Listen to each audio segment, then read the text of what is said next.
Water changing a saltwater tank is very similar to water changing freshwater tanks. The main difference is, in a freshwater tank, we simply drain the tank to whatever level we want and fill it back up to the top of the tank.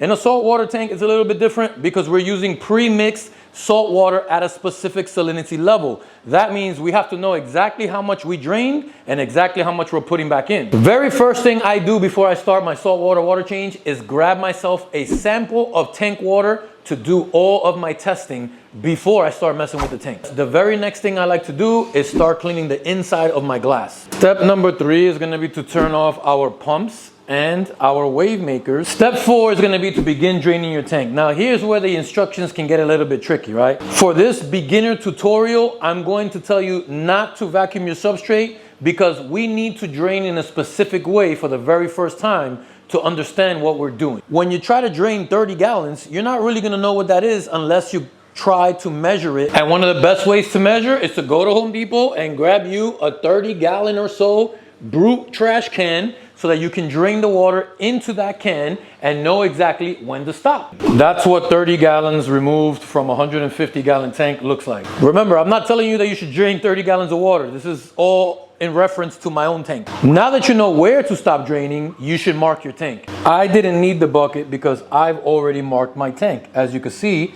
I drained more in order for you to see the mark right there. That way you don't need to drain into the tank every water change. You just drain the water and watch the mark and stop draining when the water line reaches your mark. This way we can use that same 30-gallon-ish brew can to fill it with water, mix the salt into there, get it to the proper salinity level, and we know that that is the exact same amount we just took out of the tank. It gets filled with RODI water, and I add and mix the salt right in here, which leads me to step 5, mix your salt. Step 6 is gonna be to start filling your tank. I drop my 800-gallon-per-hour Vivicin pump right into my pre-saltwater mixed bucket. The other end of the hose gets attached to the top of my tank. Step 7 is gonna bring you under the tank where your equipment is, right? So if you got a sump, you most likely have a skimmer, and now's the time to pull that skimmer cup, get it clean, get it refreshed, and you most likely have socks, right? So you're gonna wanna pull your sock chamber out, either clean or replace it, whatever it is that you do. Step 8 is to turn your pumps and wave makers back on. Yes, this is an important step because many people,